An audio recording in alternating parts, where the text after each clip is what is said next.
El Templo de Osler les da nuevamente la bienvenida a un capítulo extremadamente interesante. ¿De qué hablaremos? ¿Qué es un trasplante de células madres? ¿Qué es un trasplante de médula ósea? ¿Qué se hace en nuestro país? ¿Qué son los trasplantes de progenitores hematopoyéticos? Y hoy nuevamente estoy con el doctor Isaac Guzmán y el doctor Alberto González, que son los internistas del Templo de Osler. Profesor Isaac, muy buenas noches, ¿cómo está?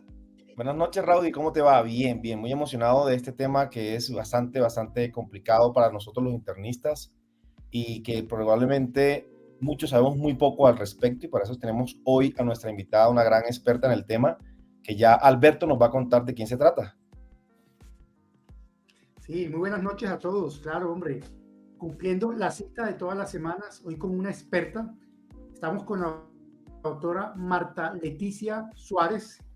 La doctora Marta es médico internista, hematóloga, tiene un máster en trasplante de médula y de progenitores hematopoyéticos y es miembro de la Asociación Colombiana de Hematología, y hoy está aquí para darnos luces respecto a este tema que, como tú lo acabas de decir, Isaac, es para los internistas un poco oscuro, y esto podemos decir que sale de nuestro territorio, y creería que junto a los capítulos anteriores, como el de la esclerosis lateral amiotrófica, los internistas poco de esto, pero bueno, a veces somos la primera línea en muchas de las complicaciones y es bueno que lo tengamos en el radar y vamos a aclarar muchos de esos conceptos. Entonces, comencemos, Raudy, cuéntame. Doctora, buenas, ¿cómo te va? Bienvenida, doctora Marta. Doctora Marta, ¿cómo está? ¿Cómo le ha ido? Buenas noches, ¿cómo les va a toda la audiencia? Muy bien, muy bien. Bueno, ya ahorita vamos a hablar un poco de usted, de qué le gusta hacer, de sus hobbies, pero hay una pregunta que seguramente todos tenemos. Ven, no es lo mismo un trasplante de médula ósea que un trasplante de células madres que un trasplante de progenitores hematopoyéticos. Creemos que todo es lo mismo. ¿Cuáles son los conceptos y qué lo diferencian dos? Lo que pasa es que inicialmente, cuando hacíamos trasplante alogénico, para evitar la enfermedad contra huésped, la fuente era médula ósea, ¿sí? Pero ahora hacemos trasplante, la mayoría son de sangre periférica, o sea, movilizamos las células de la médula ósea hacia la sangre periférica y las recolectamos como si hicieran una transfusión, como si donaran un componente hematopoyético, ¿sí? No hacemos trasplantes de células madre porque las células madre son células totipotenciales que puedes como sacar cualquier tejido, ¿sí? Y nosotros solo estamos recolectando células que son progenitoras de precursores hematopoyéticos. Entonces, porque si no podríamos hacer riñones o del trasplante. En algunas... Cuénteme, cuénteme. En algunas, por ejemplo, se han utilizado, por ejemplo, en infertilidad.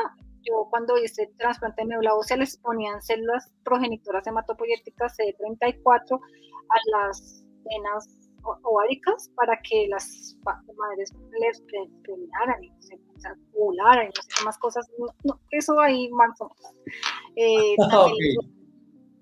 También las usaban para, por ejemplo, Superman, que quedó parapléjico, ¿se acuerdan? Que querían que le pusieran células que porque regeneraban. Pero pues nada, no, o sea, aceptó Dolly, la oveja esa que sacaron las células y la clonaron con la edad de la oveja inicial, por eso se murió primero el clon que la oveja inicial. Pues no hacemos muchas cosas en hematología, solo progenitores hematopoyéticos. O sea, lo que yo recolecto en una recolección de células es progenitores precursores hematopoyéticos solamente. O sea, ellas ya están genéticamente diseñadas para solo hacer sangre. Sangre, ok. Muy bien. Dale, Isaac, continúa, porque yo la pregunta la voy a continuar ahorita. Sí, claro, doctora, ¿qué fue lo que la enamoró de la hematología? ¿Qué fue lo que le hizo decidirse por la hematología? No, yo no quería ser hematóloga, yo quería ser endocrinóloga. Vea qué cosa. ¿Cómo le llevó la vida a la hematología? Medicina interna para ser endocrinóloga. Ese era mi objetivo. Pero como todo en este país es una rosca, entonces me presenté a hematología, a endocrinología, me presenté al Rosario, a la Nacional, bueno, no sé qué. Y un profesor mío de medicina interna me dijo, no, venga, ¿usted para qué va a ser endocrino? Eso para ver gorditos y diabéticos, no. Poquitos hematólogos, no, mire, vaya, tome este formulario, vaya, escríbase allá en San José, haga hematología. Okay. Y en San José, no, porque San José me parecía el centro terrible, ir por allá al centro, bueno, ¿sí? Y eso que yo soy de la Nacional de San Juan de Dios, ¿no? O sea, yo hice medicina interna en San Juan, medicina en San Juan de Dios, pero pues ya uno se envejece y le da susto. Entonces, claro.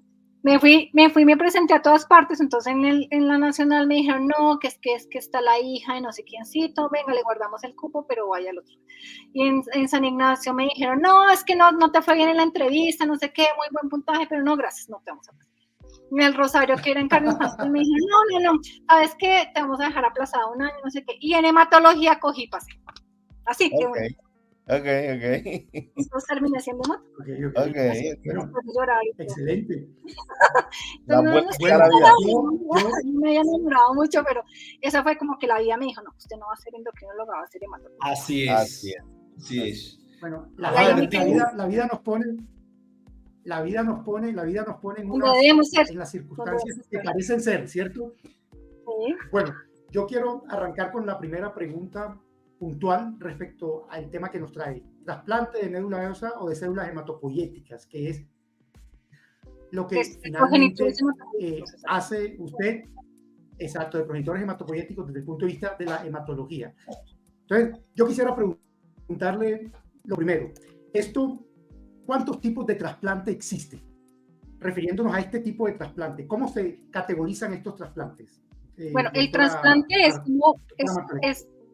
es nuestra introducción a la inmunoterapia, ¿no? O sea, es que yo voy a hacer inmunoterapia como in vivo, ¿sí? Lo que yo voy a hacer es como, hay dos clases de trasplante, uno que es el autólogo, donde la fuente del trasplante es el mismo paciente, y el trasplante alogénico, donde la fuente del progenitor hematopoyético es otra persona, diferente al paciente. Entonces, las indicaciones son claras hasta hace poco. El mieloma múltiple es lo que más se trasplanta de forma autóloga, ¿sí? Bueno, ¿qué es lo que hace el trasplante? El trasplante autólogo es como que yo le voy a inducir, le voy a poner una quimioterapia tan intensa y le voy a rescatar con células, ¿sí? Es una quimioterapia mieloablativa, entonces yo lo que voy a hacer es borrarle todas las células de la médula ósea, todas las células, y luego le siembro las propias del paciente para que él me aguante una quimioterapia. Entonces, ¿en qué se usan? En esos pacientes que la mortalidad la mortalidad del trasplante no me supera la supervivencia de una enfermedad. Entonces, la primera indicación del trasplante autólogo es mieloma múltiple, ¿sí? El mieloma múltiple es una enfermedad que no tiene cura y que entrarlos a trasplante hace parte de la inmunoterapia que le podíamos dar al mieloma, ¿sí? Antes, el mieloma múltiple lo tratábamos con quimioterapia igual que los linfomas, les dábamos vincristina, doxorubicina, prednisona y todos se morían a los 3 años. El trasplante les da un poquito más de sobrevida, libre de enfermedad, ¿sí? Entonces tú puedes trasplantar a un paciente con mieloma y duraban 5 años en respuesta y luego recaían, toca darle otra cosa. Pero después del 2000, 2005 empezaron a entrar estos medicamentos que son anticuerpos monoclonales y todas esas cosas, entonces la inmunoterapia ya empezó a tener un medicamento, esto les ponemos bortezomib y les ponemos lenalidomida que modifica el microambiente y entonces los pacientes empezaron a tener muy buenas respuestas con unos medicamentos menos tóxicos, un poco más selectivos contra las células de la médula ósea, pero el trasplante sigue siendo en nuestro país como la primera, pues, en general todos deberían ir a trasplante. Lo que dice la literatura, si estuviéramos en Estados Unidos, es que los trasplantes que tienen un alto riesgo de recaer, deberían ir a trasplante. Lo que pasa es que el riesgo de recaer se lo da una genética que no en todas partes está disponible en Colombia. O sea, tú debes tener unos marcadores genéticos de la enfermedad que te dicen, no, este mieloma es una porquería y hay que trasplantar. Ok. Y hay unos que no tienen nada, o hay unos que tienen unas alteraciones genéticas que dicen, no, este mieloma es buena gente, no lo trasplantes, dele bortezomib y ya. Ok. Yo voy a decirle una cosa muy honestamente. Usted no quería ser hematóloga, yo no quería ser médico. Yo quería ser sacerdote. Yo quería ser sacerdote, pero bueno, la vida nos pone en el lugar que necesitamos y que debemos estar. Yo quiero hacer una pregunta que no sea o que nos resulte a nosotros práctica desde el punto de vista clínico. O nosotros tenemos los progenitores hematopoyéticos, la línea mieloide, la línea linfoide, bueno, etcétera. Eso ya hace parte de la fisiología o lo que nos enseñan en las básicas.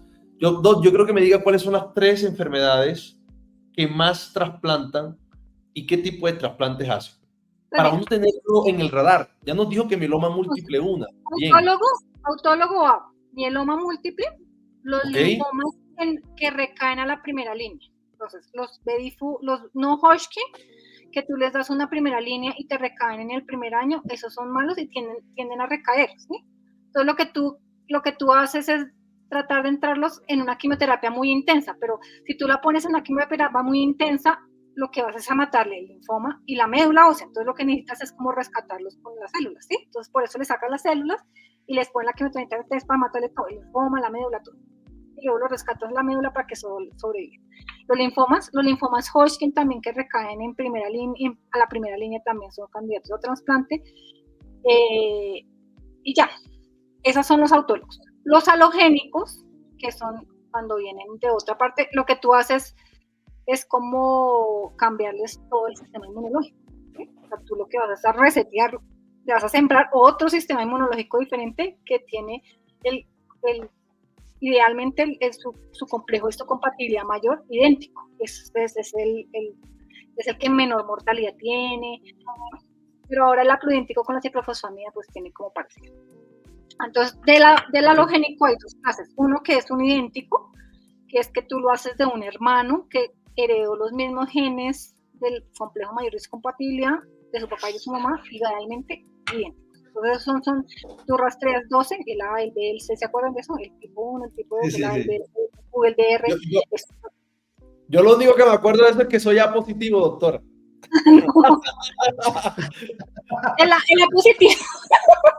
El A positivo va en el complejo A y en el complejo C. Entonces, si tú eres A positivo, tu A y tu C van iguales. Ok. Por ejemplo, nosotros no usamos, los idénticos en general tienen el mismo tipo de sangre, es diferente a los renales que tú los trasplantas con el mismo tipo de sangre, ¿sí? Nosotros podemos trasplantar los pacientes con tipo de sangre diferente y cuando tú los vas a transfundir después del trasplante, pues tienes que decirle, no, mira, es que tú cambiaste tu tipo de sangre, tú puedes haber sido O antes del trasplante y tu hermana es A, entonces cuando te trasplantamos ya quedaste A, entonces hay que transfundirlo A. Entonces yo le voy a cambiar todo, entonces, porque yo voy a recolectar de tu donante, es una célula CD34 que va a ser las células de la sangre igualiticas a las del donante, ¿sí?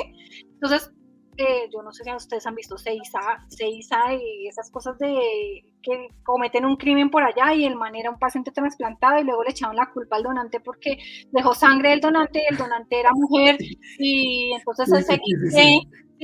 Y tiene, la sangre tiene el HLA del donante, pero el man que lo había matado era un hombre y era un negrito. Sí. Interesante. O sea, yo le voy a cambiar todas sus células, ¿sí? Todas, el tipo de sangre, y si es un donante mujer, pues va a quedar XY, sus células hematológicas van a ser XY, no le vamos a cambiar el resto de las células, o sea, su hígado sigue siendo XX, ¿sí? Ok.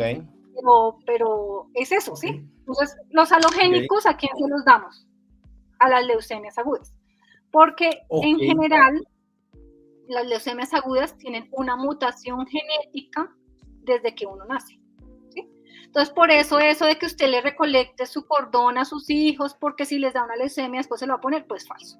Si usted quiere donarle el cordón, hay que donarlo a un banco de sangre, a un banco de cordones para que le sirva a otro niño. Pero a su propio hijo, si a su hijo le da leucemia, ese cordón a usted no le sirve para trasplantar, porque ese tiene la misma mutación. Y si usted lo trasplanta con esa misma gen progenitor, pues no nos han le va a volver la misma leucemia. Ok. Entonces, no.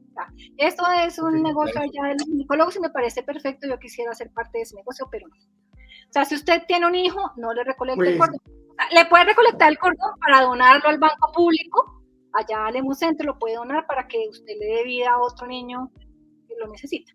Pero Ok. no le sirve que tu hijo en doctora, el... me acaba, No lo me pagues, acaba- por favor. no, ya lo pagué, ya lo pagué. Yo no lo pagué. A Emma, mi hija, yo le pagué que me preservara las células del cordón. Pero bueno, esa era la otra pregunta que venía. Entonces, ya nos queda claro el trasplante autólogo. El trasplante autólogo, por lo que estamos entendiendo y por lo que la literatura dice, no se indica con una intención curativa, porque entendemos que es un trasplante para reservar un grupo celular para esos pacientes que van a recibir quimioterapia intensa, mieloablativa, y que van a Exactamente, o sea, que esas células sean devueltas. O sea, la intención de poner las células es rescatar la médula porque yo le voy a poner una quimioterapia que le va a matar todo. Es una quimioterapia mieloablativa que le va a matar lo que le quedó de la enfermedad, ¿sí? Porque generalmente cuando tú tienes un linfoma, un mieloma, lo que sea, cuando tú le das la primera quimioterapia, él quedó en respuesta parcial, como que tú no lo puedes llevar a respuesta completa solo con quimioterapia. Entonces lo que le vas a ofrecer con el trasplante autólogo es una quimioterapia mieloablativa que le vas a matar todas las células que dependen del linaje hematológico, ¿sí? Entonces le vas a matar las del linfoma y le vas a matar las de la bolsa normal. Entonces lo que tú haces es recolectar esas células del mismo para resetearlos. Como cuando tú tienes un computador, te dio un virus, lo que haces es coger una memoria, le bajas tus archivos que necesitas, lo reseteas, lo vacunas todo y vuelves y le metes tu memoria y quedaste igualitico como estaba antes, pero ya sin virus, más o menos. ¿Sí? Ese es un trasplante. Sí, esa parte queda entendida y la pregunta con el trasplante alogénico era esa. Ya sabemos que el trasplante alogénico, entonces, o viene de un receptor, de un donante que puede ser emparentado con el paciente, sí o no, o viene emparentado de células. Si tú quieres un donante idéntico, sí, tiene que ser emparentado en general. Bueno, entonces, de los donantes tienes varios, o sea, el idéntico puede ser emparentado y no emparentado. Porque como nosotros somos un montón de gente en el mundo, ¿sí? Y solo tenemos un poquito de cromosomas, la posibilidad de que tú tengas un donante HLA idéntico, porque somos una misma especie, ¿sí? Y con 46 cromosomas la posibilidad en la millonada de gente que tenemos que encuentres un donante HLA idéntico es un montón, ¿sí? Bueno, en nosotros que somos tan mestizos es un poco más difícil, pero por ejemplo en la raza caucásica, donde yo me entrené en trasplante, tú montabas un HLA y en 2 días tenías 12 donantes alemanes, ingleses, sí, o sea, tenías 2 donantes y HLA idénticos, igualiticos. Lo que pasa es que nosotros somos un poco más mezclados y no estamos representados en los bancos de progenitores hematopoyéticos. Pero entonces eso me haría pensar, doctora, de que estas enfermedades malignas son más frecuentes en la población caucásica que en la población mestiza. No es que sean más frecuentes, lo que pasa es que encontrar un donante en un banco de sangre no emparentado es más fácil para la población caucásica que para nosotros los latinos. Ok. O sea, si tú tienes una leucemia como latino, ¿sí? No tienes un hermano, no tienes hijos, y tus papás están muy viejos, o sea, te tocó uno emparentado. Entonces tú montas un latino en una base de datos y no te sale. Ok. No consigues un donante, porque la mezcla que tenemos, porque nosotros tenemos, por ejemplo, los colombianos tenemos mezcla afro, tenemos mezcla indígena y tenemos mezcla española, entonces no tenemos uno como si fuera un caucásico, ¿sí? Los caucásicos, los blanquitos, verdes, ojitos así lindos, todos bonitos, allá de Europa, todos son igualiticos. O sea, tú montas un caucásico y tienes 13 donantes. Okay. Diferente a nosotros, sí, y además es que nosotros no tenemos bancos donde estemos representados, o sea, probablemente entre nosotros sí tengamos cómo conseguir un donante, ¿sí? El problema es que esos bancos, hay uno en el Hemocentro que la gente, lo que tú haces es como ir a donar un sangre, te tipifican el HLA que es en un banco, ¿sí? Cuando tú lo subes, tú lo comparas, o sea, tú comparas el A, o sea, eso tiene unos números, ¿sí? Eso tiene una nomenclatura, entonces tú comparas el A de la mamá con el A del papá, entonces te da 2 números y 3 números, y entonces tú los vas mirando y vas diciendo, no, este es idéntico, y hay unos que son más inmunogénicos que otros. Entonces, por ejemplo, tener DR incompatible, eso es como tener un donante incompatible, ¿sí? Así los otros sean buenísimos. Entonces, eso es una cosa, bueno, la compatibilidad es una cosa que uno debe estudiar, y eso lo hace la práctica. Sí. Bueno, pero pues esa pregunta estaba dentro de las preguntas que iba a hacer ahora con la introducción que hice. Entonces estaba el autólogo, estaba el halogénico, y en el halogénico debíamos determinar compatibilidad, pero yo entiendo que esa compatibilidad se puede graduar, esa compatibilidad sí se puede establecer en porcentajes, ¿eso cómo se establece? ¿Cómo se gradúa? Porque generalmente esos se heredan como en bloquecitos, ¿sí? Tú heredas el A, o sea, de la histocompatibilidad clase 1, heredas el A y el C en bloque. O sea, si tú tienes el A de tu mamá, tienes el C de tu mamá, ¿sí? Entonces, a veces tú, por ejemplo, quitas uno, porque ya sabes que el A se hereda en bloque con el C y el DR se hereda en bloque con el DQ, ¿sí? Entonces tú puedes como quitar unos de por allá y hacer no 12 sino 8, por ejemplo, ¿sí? Y tienes más o menos un idéntico parecido. Pero hay unos que hay unos son muy inmunogénicos, y entonces ya no puedes tener solo uno que sea incompatible, o sea, uno de los 8, y no es un idéntico del 80, sino un haploidéntico, porque la inmunogenicidad que te da ese receptor es muy alta, entonces se comporta como si solo tuvieras el 50% de compatibilidad. Entonces, en general, o tienes un incompatible, o tienes un idéntico, o tienes un haploidéntico que solo comparte el 50%. Puedes tener ahí unos incompatibles en no sé qué, bueno, eso es una cosa, una de las minucias de los que hacen trasplante y los que ejecutan como el check del donante, ¿sí? Pero lo ideal de un donante halogénico es que sea emparentado, idéntico, hombre, joven, porque cuando tú le donas las células, bueno, entre más joven mejor, porque tus células madre van a tener tu misma edad, ¿sí? Entonces, si tú vas a trasplantar un paciente de 18 años con un hermano que tiene 40, pues sus células madre, sus células progenitoras hematopoyéticas van a tener 40 años.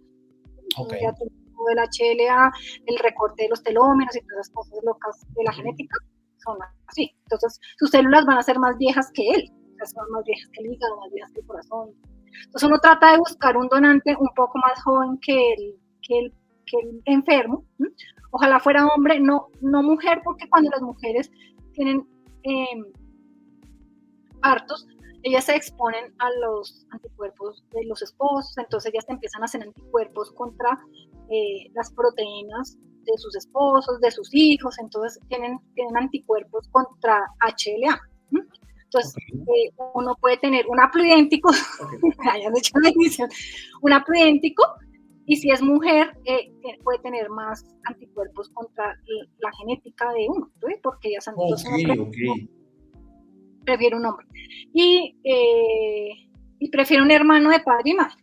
Bueno, eso es lo ideal, ¿sí? Okay. Sí, claro. Ahora tenemos, los chinos se inventaron el haploidéntico, entonces como los niños allá no tienen sino, son ellos y yo, mi papá, mi mamá y yo, nada más, ¿sí? Entonces, los trasplantan de la mamá de lo que les salga mejor. Entonces, pero ellos han tenido muy buenos resultados en haploidénticos, y lo que ellos reportan en trasplante es casi, o sea, los gringos hace 3 o 4 años decían que no, o sea, los resultados del idéntico no podrían ser equiparables a los haploidénticos, pero los chinos demostraron que eso era igualito, o sea, que si tú le pones ciclofosfamida y la enfermedad contra es igualito a un idéntico, y nada, y bueno, lo que teníamos era que como eso es como eso es un arte, ¿sí? Es una receta, entonces tienes que ponerle un poquito por allá, dejarlo hacer beige, no sé qué, y entre más experiencia tengas, mejor te va, ¿sí? O sea, es una curva de aprendizaje, y a ti te va mejor siendo el mismo protocolo, siendo la misma profilaxis, pero la experiencia de la unidad hace que a los pacientes les vaya mejor. Ok. Si tú puedes escoger dónde te vas a trasplantar, hay que escoger una unidad donde tenga más experiencia, porque eso es un es un arte, ¿sí me entiendes? O sea, quitarle un poquito de Claro. micofenolato, ponerle un poquito de ciclofosfamida, no es que le vamos a poner giralmel por aquí, no sé qué, sí. Entonces, esa experiencia que te da el día a día de estar trasplantado, esto mejora la mortalidad. Entonces, tú, por ejemplo, ves mortalidades en Colombia, de las unidades de trasplante, la mortalidad de un autólogo es 3%, mira, de 1 al 5%. Entonces, tú ves de 100 trasplantes a los autólogos en Marley, se les muere uno, entonces les dio 1%. Pero si vas y miras una unidad que lleva un año abierta, de 100 trasplantes autólogos se les muere 8. Ok. ¿Qué ibas a decir, Raúl? No, yo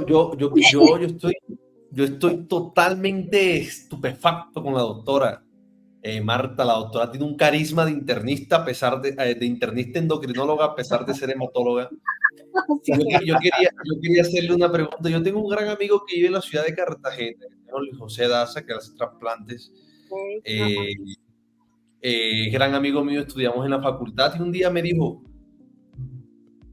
esto te cambia la vida, Raudy. Tú no te imaginas lo que es casi que ver renacer a un niño. Y ya con la pregunta que le hice previamente, quiero empalmar algo, doctora. Pacientes con mieloma, pacientes con linfoma, pacientes con leucemia se benefician de X tipo de trasplante. De toda esa población gigante que tenemos con mieloma, ¿qué porcentaje de pacientes tienen acceso o se les puede hacer trasplante?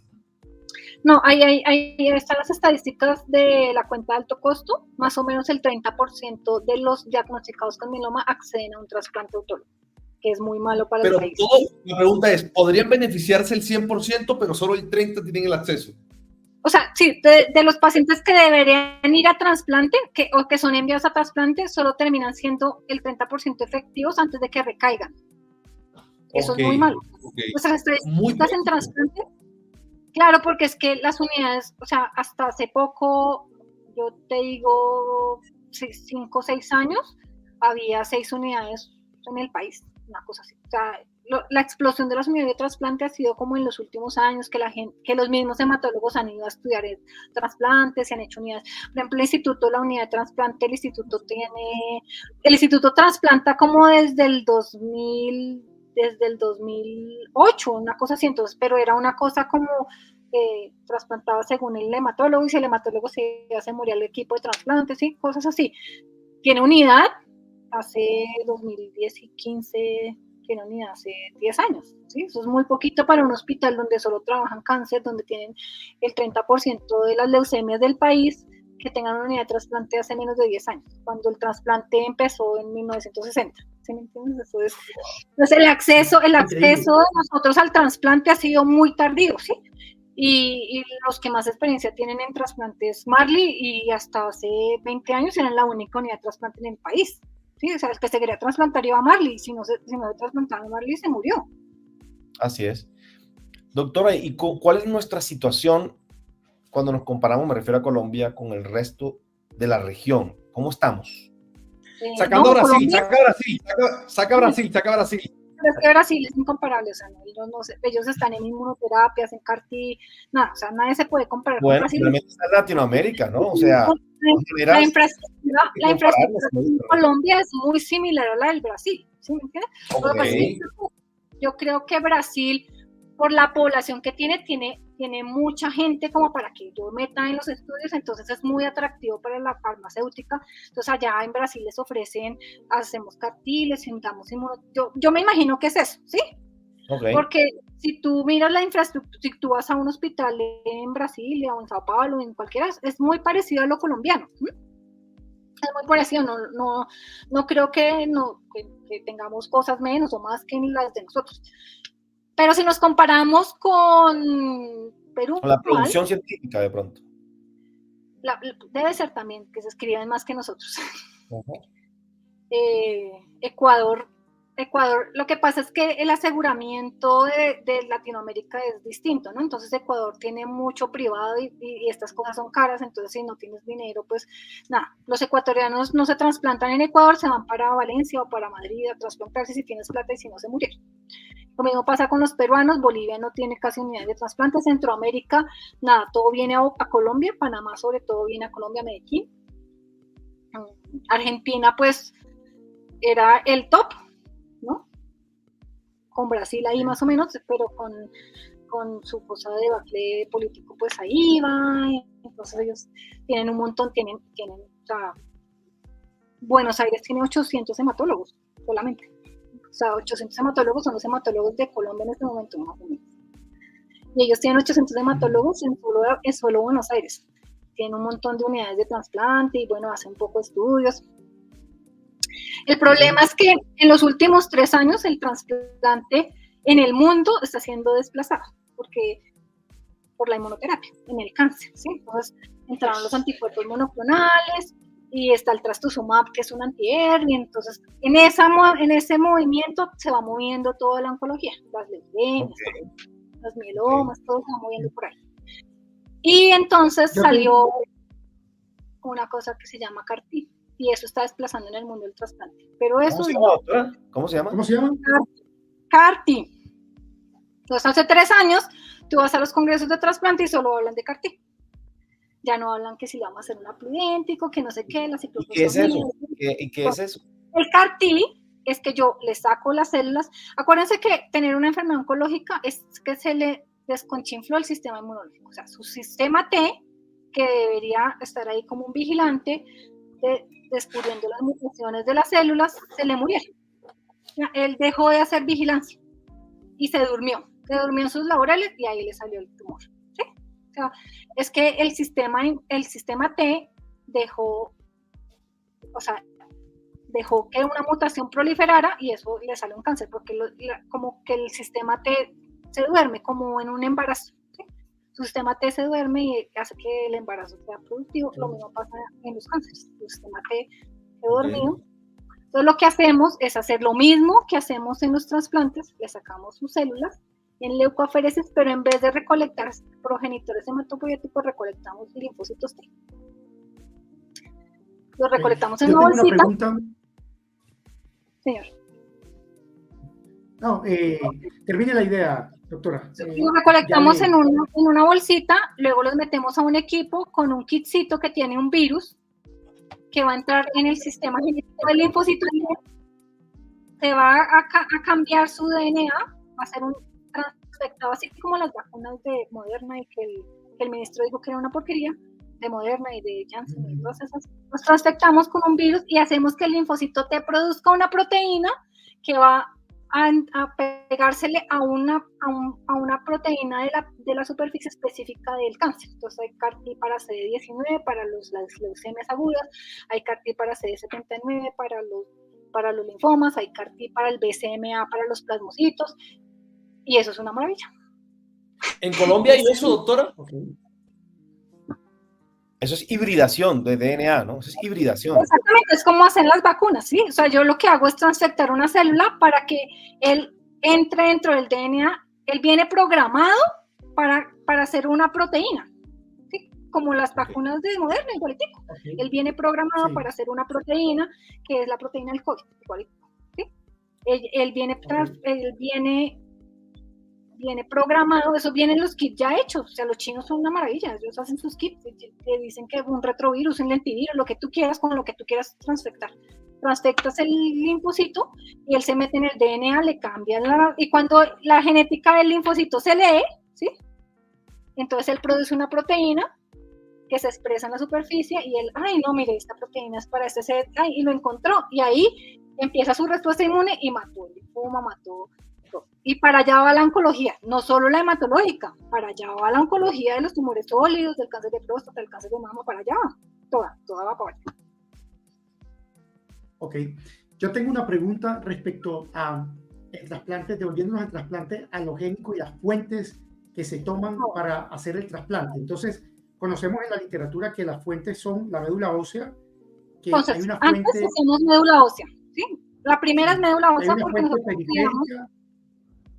Hay una fuente y una fuente de cordón umbilical y tengo la duda respecto a la fuente periférica. ¿Eso cómo lo hacen, doctora? Bueno, entonces, la primera fuente es médula ósea, ¿sí?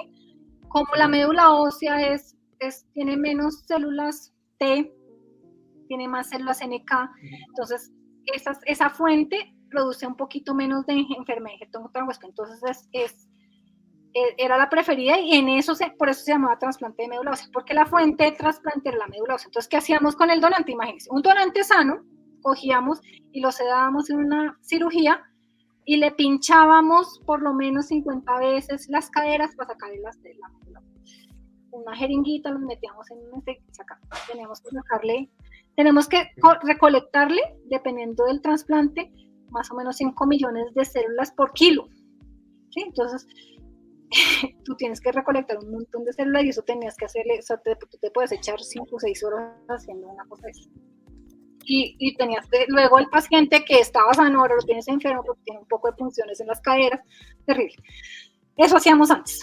Bueno, luego entra la sangre periférica, y entonces la sangre periférica lo que tú haces es que le pones, cuando tú le das quimioterapia a un paciente, tú lo haces que se muera la médula ósea. Cuando ella se recupera así explosivamente. Entonces las células madre, las CD34, salen a la periferia y se pueden recolectar. Entonces tú puedes recolectar un paciente movilizando las células con ciclofosfamida. Entonces tú le pones ciclofosfamida y más o menos ellos hacen neutropenia, ¿sí? Como cuando le pones ciclofosfamida a los lupus. Ellos entran en neutropenia y luego cuando salen, tienes las CD34 circulando en la sangre periférica. O le puedes poner filgastrin, igual, 7 días, y esas células, como empiezan a proliferar en la médula ósea, pues no caben y salen a la periferia. Salen por un proceso ahí, como eso sale, ellas tienen unos lagunitas en la médula ósea, tienen uno endotelio, entonces el endotelio se empieza a abrir y se empieza a salir ahí como por unas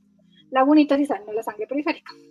Entonces tú la metes en un equipo de aféresis, que es igualitico al que ustedes ven en un banco de sangre que hace aféresis de plaquetas, ¿sí? Ese mismo equipo tiene para mononucleares, para plaquetas, para leucocitos. Entonces coges el programa o compras el programa y pones al paciente. Entonces tú le pones aquí lo chuzas, ¿sí? Le sacas la sangre, lo pasas a una centrífuga que por peso y por velocidad él va escogiendo dónde está.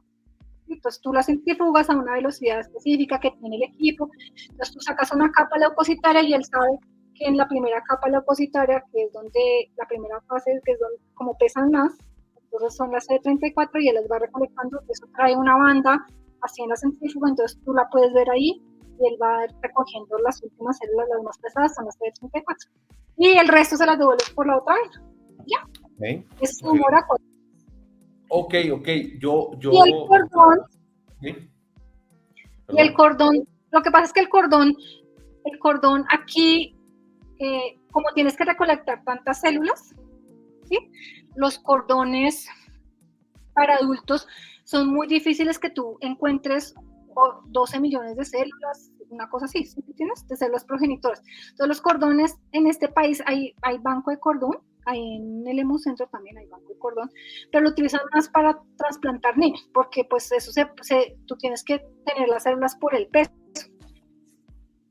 Los israelitas hacen expansión de cordones, entonces hacen una cosa parecida a lo que yo les estaba diciendo, los ponen como en un equipo, los cultivan, las expanden y luego sacan las células por otra parte, ¿sí? Y entonces unen 2 cordones, además porque la inmunogenicidad del cordón, tú puedes trasplantar un cordón con 6 haplotipos o más, ¿sí? O sea, no tienen que tener los 12, puedes hacer un haploidéntico, hace menos. Y los cordones tienen menos linfocitos T, entonces tienen menos injerto contra huésped y tienen más células NK que mejoran el injerto. Entonces, en el mundo hacen cordón. La idea es que, por ejemplo, los pacientes que recaigan a un trasplante idéntico, tú le cambias la fuente, entonces le puedes poner un donante, un cordón, eso en el mundo se hacen un montón de cosas, pero para los adultos en general se ha dejado de hacer cordón. Y además con los buenos resultados del haploidéntico, pues tú siempre tienes un donante haploidéntico.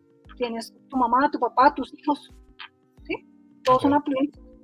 Entonces los resultados del haploidéntico ha hecho que en general el trasplante halogénico vire hacia esta fuente, ¿sí? Porque es fácil, porque es sangre periférica, porque casi todo el mundo tiene un donante haploidéntico. Todo el mundo tiene un donante haploidéntico. Hay algunos que no, pero el doctor Isaac Guzmán comenzó esta presentación diciendo que nosotros los internistas no conocemos mucho sobre el tema. Realmente creo que conocemos muy poco o nada, lo digo muy honestamente estoy flipando, como dirían los españoles. No, yo para finalizar mi intervención quisiera preguntarle algo. De todos los trasplantes que se están haciendo en el instituto donde usted trabaja, ¿cuál es el porcentaje de éxito, doctora? El trasplante autólogo tiene una mortalidad muy bajita. O sea, generalmente los mielomas, pues tú les pones un trasplante, el 30% van a tener una muy buena respuesta y pueden durar muchos años sin enfermedad, ¿sí? 5 o 6 años es como el promedio. Los linfomas en general, si tienen una muy buena respuesta parcial antes de entrar al trasplante, o sea, que tengan muy poquita enfermedad, se curan con el trasplante autólogo. Ok. La consolidación del segundo se cura, la mayoría. Las leucemias es otra cosa diferente. Las leucemias, Ok. la mortalidad asciende entre el 50 al 70%, ¿no? Entre recaídas tempranas y enfermedad de agente contra huésped e infección. Ok. Entonces, es una cosa dura, ¿sí me entiendes? O sea, pero es que tú tienes una enfermedad en las espaldas que es 100% mortal. ¿Sí? Entonces, lo que uno le dice a los pacientes es que tú vas a cambiar una enfermedad 100% mortal, de la cual te vas a morir en los próximos 3 meses, a una enfermedad potencialmente mortal, solo el 50% que vas a tener como una enfermedad autoinmune, ¿sí? Que te va a poder controlar con algunos medicamentos. Tienes que tomar medicamentos unos años, tienes que cuidarte las infecciones. Bueno, no sé qué es peor, si tener leucemia o tener AIDS, pero bueno, uno trata como de que, Estamos hablando para uno viéndolo como muy muy sin sentimientos, pues uno diría que es preferible tener AIDS, pero uno a veces los ve sufrir bastante, porque tener enfermedad de agente contra huésped es que tú le siembras unas células que no son tuyas, que comparten algunos haploidénticos, pero el complejo menor de compatibilidad no lo comparte. Entonces tú vas a tener enfermedad contra huésped sí o sí, ¿sí me entiendes? Que entonces que tengan vitiligo, que hagan alopecia, que no les crezca el pelo, que hagan esclerodermia, estábamos hablando más temprano. Eso iba a preguntar, doctora. Eso iba a preguntar, ¿cómo sospechamos, siendo esta probablemente esto junto con las infecciones, las consecuencias más temidas en estos pacientes? ¿Cómo sospechamos la enfermedad de injerto contra huésped? Las enfermedades de injerto contra huésped que más matan a los pacientes son las gastrointestinales, las pulmonares, por ejemplo, ellos hacen BUP, ¿sí? Ustedes que saben BUP, esa es una cosa horrible, ¿sí me entiendes? O sea, hay pacientes que pueden hacer una enfermedad autoinmune contra el pulmón tan severa que pueden quedar con bulas horribles, ¿sí? Con oxígeno para toda su vida, con deterioro de su clase funcional, eso puede pasar, ¿sí? Vea, pues. O sea, tú piensas en una enfermedad autoinmune severa, ¿sí? Que se está tragando todo. Entonces, si tú ves un paciente que se está ahogando, que no puede caminar, las transaminasas en el cielo, lo primero que se eleva en un ACE son las bilirrubinas. Entonces ves como el bilirrubina, y este man de dónde con las transaminasas normales, este man está haciendo ACE hepático, ¿sí?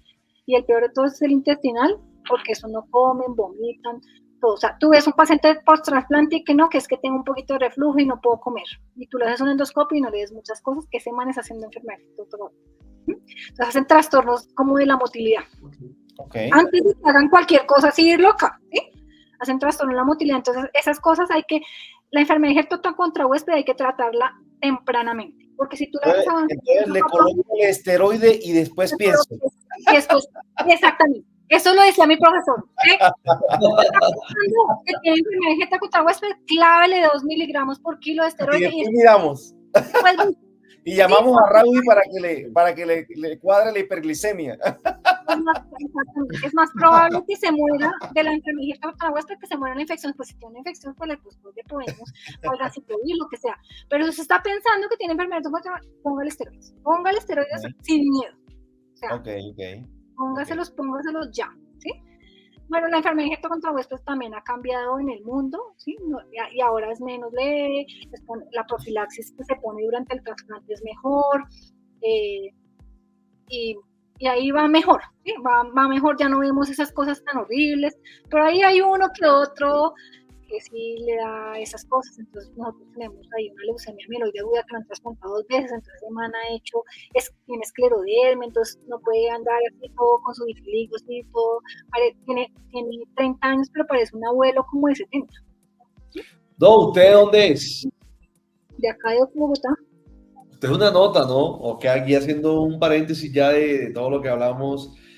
De verdad que tiene una energía brutal. Me reía en muchas ocasiones, quizás usted se da cuenta, pero es porque utiliza incluso como muchas frases costeñas, vaina, esa cuestión y demás. Y creo Porque que yo, por ejemplo, trabajé con muchos costeños, entonces se le pegó lo bueno. El no, templo de es costeño, ¿no? No a uno. No, el costeño y uno quedó ahí, entonces se me ha pegado. Mi mejor amigo es costeño, sí, o sea, Sebastián Alcalá, Guajiro, de hecho. Entonces, y montamos la unidad de trasplante y entonces él es especial, entonces le aprende a uno algunas cosas, ¿sí? Hay un chiste por ahí en la costa que dice cuando un niño nace, usualmente tiene 3 destinos en la costa: o va a ser médico, o va a ser abogado, o va a ser cura. Hay mucho médico costeño y abogado. Doctora, en mi última intervención yo quiero retomar las palabras que usted mencionó y de verdad me impactó bastante lo del CAR-T. Me parece una cosa de otro mundo, parece estar escuchando una novela futurista. Con base en todos esos avances que han estado sucediendo en la medicina y en particular ahora en la hematología, ¿cuál cree usted que es el futuro del trasplante de médula ósea? Pues lo que uno ve es que se va a morir. Esa impresión me quedó. ¿Sí?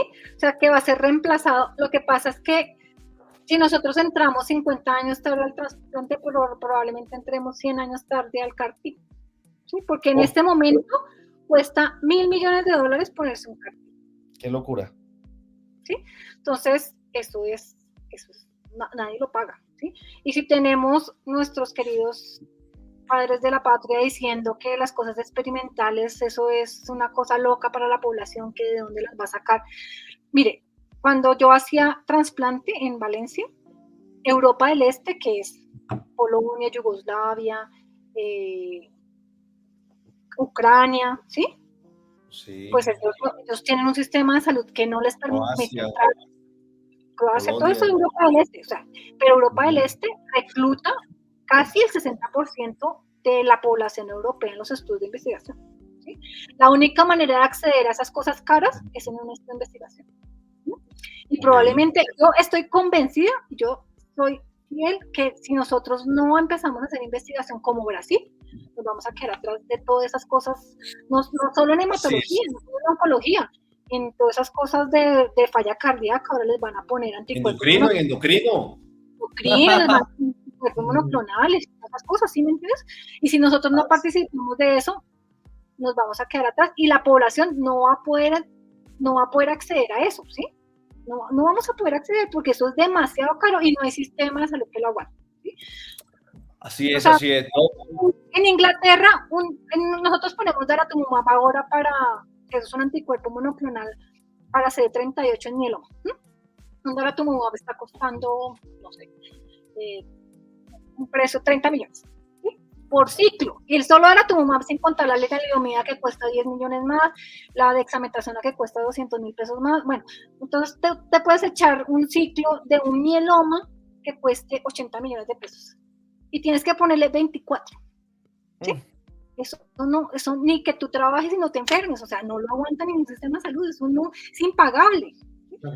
Entonces, ¿qué hacen en otros? Todos entran en estudios de investigación y entonces, no, es que ahora le vamos a poner Dara con Carfixo y eso ya no tiene registro, entonces lo vamos a combinar con otro y entonces tienen 30,000 estudios de investigación para meterla en todas las combinaciones posibles, y si tú pasas de ese, no, entonces lo cambiamos a este. Es la única manera, o sea, si la industria no nos financian el sistema salud. Así es. Ayer hubo un par de comentarios bastante inoportunos de parte de quien maneja el sistema de salud de nuestro país, Es un tema que ya hemos tocado en varios capítulos del Templo de Osler. Doctora, nosotros queremos agradecerle su espacio. Y mi protesta, no me niego a que él diga eso, no. El tratamiento de nuestros pacientes con hipotiroidismo vale 70,000 pesos al mes, doctora. Lo que quiero decir es que no tenemos el peor sistema de salud del mundo, tenemos un sistema garantista en donde tiene dificultades y pueden mejorar.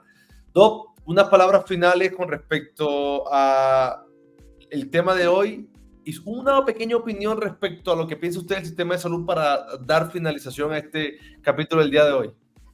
Bueno, mi opinión personal.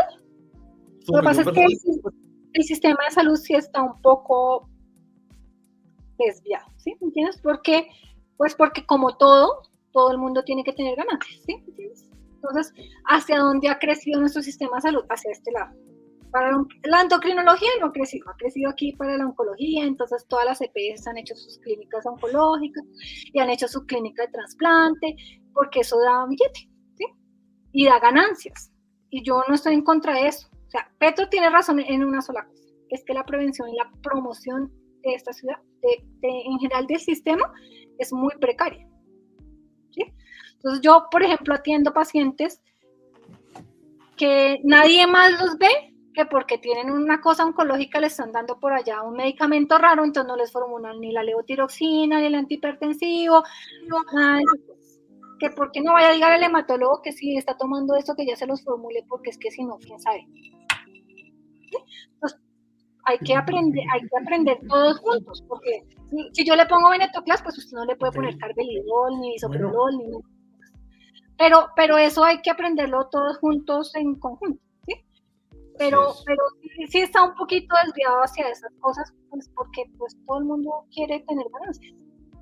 Y la prevención, pero no creo que tengamos que acabar con todo el sistema para que la promoción y la prevención sea la base de nuestra... Lo que pasa es que nadie le gusta hacer prevención, porque eso es muy barato y no da plata. Entonces, tener sentado un médico que le diga, que le haga perfil lipídico, hemoglobina, glicosilada y TSH a un poco de abuelos y que cuando le encuentre algo se la trate, pues nadie se le queda en ese trabajo. Eso también es culpa de nosotros. Además porque le pagan 800,000 pesos por hacer. ¿Sí? Y con esos 200,000 pesos no hay en este mundo. Así es, así es. Bueno, interesante discusión final, doctora. Muchas gracias por su compañía.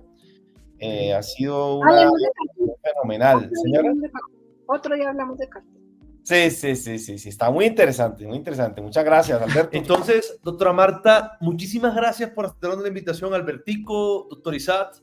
Nos vemos en un próximo capítulo del Templo de Osler y bueno, hoy hablamos de un tema bien interesante. Bye, bye. Chao, mi doctora. Gracias, doctora. Chao.